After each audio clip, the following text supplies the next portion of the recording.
Good evening everyone. आज हम अर्थशास्त्र का एक प्रैक्टिस सेट लेकर आए हैं। समीक्षा अधिकारी के पेपर में अर्थशास्त्र से अच्छे प्रश्न आते हैं।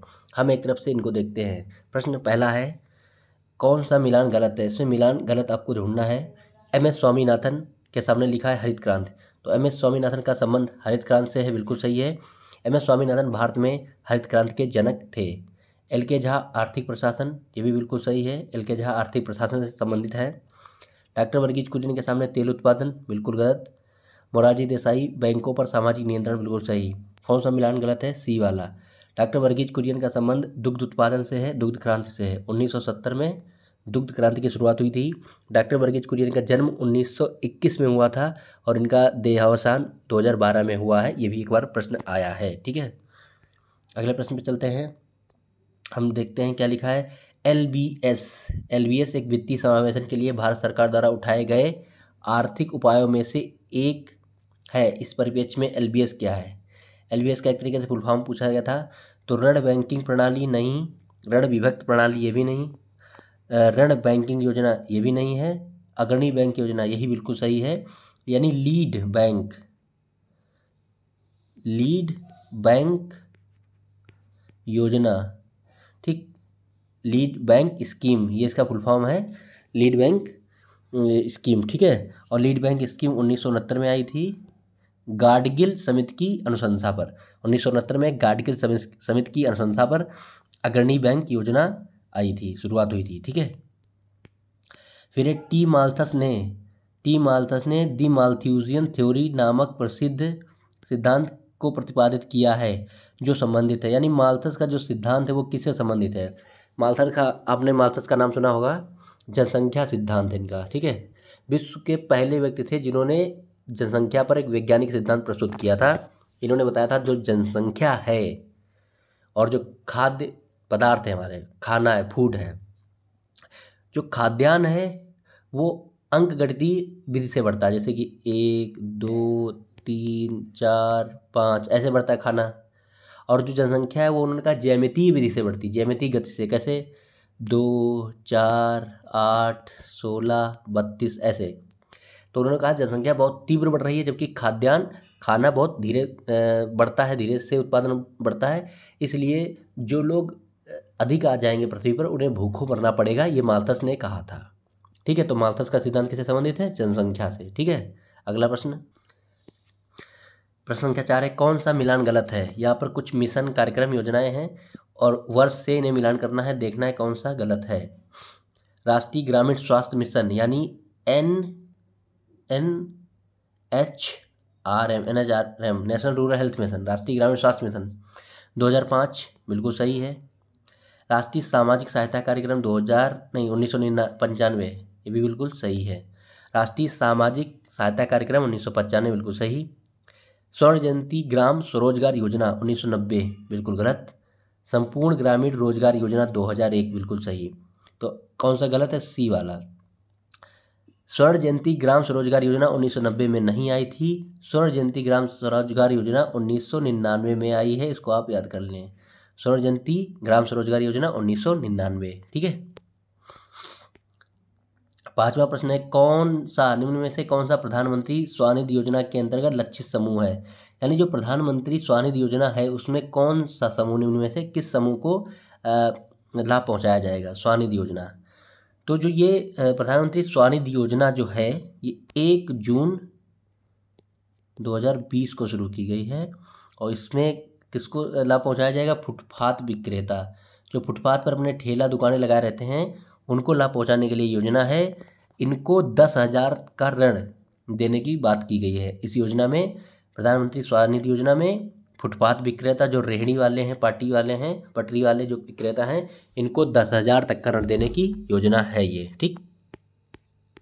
अगला प्रश्न है, निर्धनता को एक सामाजिक समस्या माना गया है जो कि लंदन में निर्धनता पर किए गए एक शोध सर्वेक्षण का परिणाम है।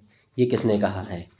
तो ये पीछे में प्रश्न आ चुका है, इसका आंसर है चार्ल्स बूथ, ठीक है। इसको आप ऐसे ही याद कर लें, as it is, Charles Booth. ये प्रश्न आ चुका है।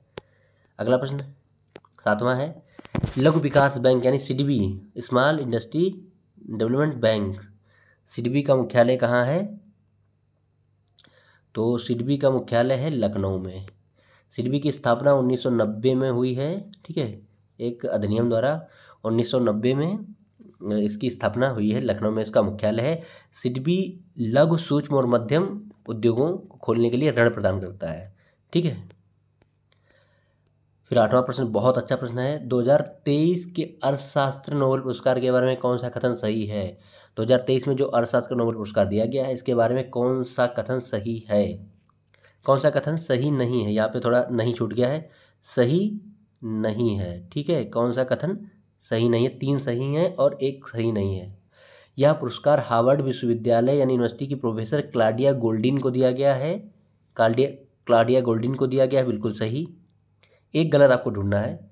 उन्हें यह पुरस्कार श्रम बाजार में स्त्री पुरुष भेदभाव की समझ के लिए दिया गया है।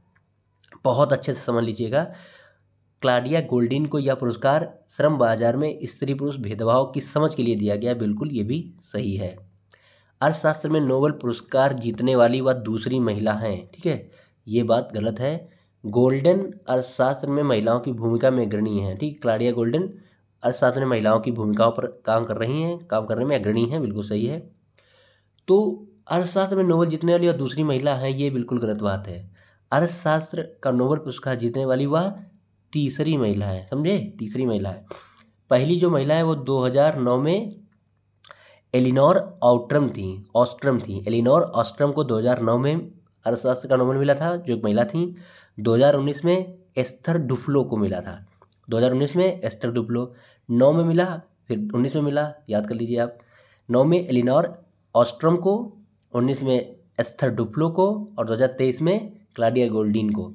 तो ये तीसरी महिला है जिन्हें अर्थशास्त्र का नोबेल मिला है, ठीक। बाकी इनके बारे में बाकी 3 बातें सही हैं, ठीक। अगला प्रश्न, बहुआयामी निर्धनता सूचकांक प्रमुख आयाम में क्या शामिल नहीं है? जो बहुआयामी निर्धनता सूचकांक है उसके 3 प्रमुख आयाम हैं, उनमें से कौन सा एक इसमें से नहीं है, ठीक है। तो सबसे पहले देखते हैं इसको कौन जारी करता है, बहुआयामी निर्धनता सूचकांक को यूएनडीपी अन्य संगठनों के साथ मिलकर के इस सूचकांक को जारी करता है। इसका जो प्रकाशन था 2010 से शुरू हुआ है। यूएनडीपी द्वारा बहुआयामी निर्धनता सूचकांक का प्रकाशन 2010 से शुरू हुआ है। इसके 3 प्रमुख आयाम हैं। स्वास्थ्य, बिल्कुल सही है, स्वास्थ्य है। शिक्षा है, जीवन स्तर है, ठीक। 3 प्रमुख आयाम हैं और आय इसमें नहीं है। ये 3 इसके प्रमुख आयाम है और इसके अंतर्गत, तीनों के अंतर्गत 10 संकेतक आते हैं, ठीक। 3 आयाम और 10 संकेतक हैं, ओके। अगला प्रश्न, निम्नलिखित में से किस प्रत्यक्ष लाभ योजना को गिनीज बुक ऑफ रिकॉर्ड द्वारा विश्व की सबसे बड़ी प्रत्यक्ष लाभ योजना माना गया है? बहुत अच्छा प्रश्न था, ये आया हुआ पिछले में। इसका आंसर है पहल योजना, ठीक। पहल योजना जो गैस हम लोग लेते हैं उसकी जो सब्सिडी आती है डायरेक्ट आपके खाते में आती है, तो ये विश्व की सबसे बड़ी प्रत्यक्ष लाभ योजना है पहल, ठीक। इसको आप याद कर लें, समझ लें, प्रश्न आ चुका था। ABC इंडेक्स का संबंध किससे? ये भी प्रश्न पीछे में 2 बार आया है, तो कभी भी कहीं भी आर में आ सकता है, तो याद रखें आप। ABC का जो ABC इंडेक्स है इसका संबंध किससे है? पहले तो ABC का फुल फॉर्म आप समझ जाएंगे, तो समझ जाएंगे किससे संबंधित है। Achievement of babies and children, समझे। A से अचीवमेंट, B से बेबीज, C से children's. Achievement of babies and children index, तो इसका संबंध किससे? स्वास्थ्य से। ABC इंडेक्स का संबंध स्वास्थ्य से है। बहुत अच्छा प्रश्न है अगला, ग्लोबल इनोवेशन इंडेक्स वैश्विक नवाचार सूचकांक, ग्लोबल इनोवेशन इंडेक्स 2023 के बारे में क्या सही है? ग्लोबल इनोवेशन इंडेक्स को विश्व बौद्धिक संपदा संगठन जारी करता है, एक बात। दूसरी है 2023 में ग्लोबल इनोवेशन इंडेक्स में भारत की रैंक 132 देशों में 40वीं है, 40 है। तो यहाँ पे इन दोनों स्टेटमेंट में से कौन सा सही है, या दोनों सही हैं या एक? तो ये दोनों सही हैं, आप याद कर लें अच्छे से। ग्लोबल इनोवेशन इंडेक्स को विश्व बौद्धिक संपदा संगठन जारी करता है। 2023 में ग्लोबल इनोवेशन इंडेक्स में भारत की रैंक 132 देशों में 40 है, ठीक, 40 है। ये बहुत इंपॉर्टेंट चीज़ है, 40 40 40 याद कर लीजिए आप। कौन सा मिलान गलत है, ठीक है, फिर से है, कौन सा मिलान यहाँ पे 13वें में गलत है। फिर एक तरफ मिशन कार्यक्रम है, दूसरी तरफ वर्ष हैं। राष्ट्रीय ग्रामीण स्वास्थ्य मिशन अभी बताया था 2005, बिल्कुल सही है। राष्ट्रीय ग्रामीण स्वास्थ्य मिशन 2005।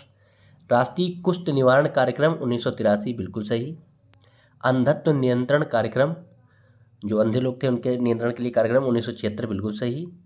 समन्वित बाल विकास योजना 1980, बिल्कुल गलत। समन्वित बाल विकास योजना इंटीग्रेटेड चाइल्ड डेवलपमेंट प्रोग्राम तो जो था 1975 में शुरू हुआ। बहुत इंपॉर्टेंट है, आप इसको याद कर लें। इंटीग्रेटेड चाइल्ड डेवलपमेंट प्रोग्राम 1975, यही हमारा मैच गलत था, डी आंसर हुआ, याद कर लें आप। जीवन की भौतिक गुणवत्ता सूचकांक, जीवन की भौतिक गुणवत्ता सूचकांक PQLI किसके द्वारा विकसित किया गया? PQLI किसके द्वारा विकसित किया गया? UNDP द्वारा? बिल्कुल नहीं। महबूब उल हक? बिल्कुल नहीं। महबूब उल हक और अमर्त्य सेन ने मिलकर क्या डेवलप किया है? मानव विकास सूचकांक, HDI, इनका था HDI, और इनका PQLI नहीं है इनका, और इसका PQLI का आंसर होगा मॉरिस डी मॉरिस। जीवन की भौतिक गुणवत्ता सूचकांक जारी किया है मॉरिस डी मॉरिस ने। बहुत इंपॉर्टेंट प्रश्न है, ये आ चुका है PCS में, ठीक, मॉरिस डी मॉरिस। 15 प्रश्न है, कारपोरेट सामाजिक उत्तरदायित्व के बारे में कौन सा से कथन सही है? 2 कथन दिए गए हैं। कारपोरेट सामाजिक उत्तरदायित्व, इसको शॉर्ट में CSR कहते हैं, ठीक। तो पहला है, कंपनी एक्ट 2014 द्वारा इस CSR को अनिवार्य बना दिया गया, पहली बात। दूसरी है, इसके अंतर्गत आने वाली कंपनियों को अपने वार्षिक शुद्ध लाभ का 1% CSR गतिविधि पर खर्च करना होगा, ठीक। तो ये स्टेटमेंट है। CSR गतिविधि क्या होता है? कॉर्पोरेट सामाजिक गतिविधियाँ क्या होता है? मतलब जो बड़ी बड़ी कंपनियां हैं, विश्व इंडिया की सबसे बड़ी कंपनियां हैं, उनका जो शुद्ध लाभ है उसका 1% वो सामाजिक खुशहाली कार्यों के लिए खर्च करेंगे, जैसे शिक्षा के लिए, पेयजल के लिए, स्वास्थ्य के लिए, NGO में देंगे। ये अनिवार्य कर दिया गया है कि शुद्ध लाभ का 1% आप खर्च करेंगे CSR पर, ठीक है, सामाजिक गतिविधियों पर। तो इसमें क्या है, दोनों सही हैं, ठीक। कंपनी अधिनियम 2014 द्वारा CSR को अनिवार्य बना दिया गया। इसके अंतर्गत जो कंपनी है वो अपने वार्षिक शुद्ध लाभ का 1% गतिविधियों पर खर्च करेंगी, ठीक। इसमें जो कारपोरेट सामाजिक उत्तरदायित्व में सबसे अधिक खर्च पता कौन कर रहा है? विप्रो कंपनी के जो मालिक हैं अजीज प्रेम जी। अजीज प्रेम जी भारत में सबसे बड़े दानवीर हैं। वो बहुत कॉलेज चला रहे हैं, यूनिवर्सिटी चला रहे हैं और बहुत सारे NGO चला रहे हैं, ठीक है।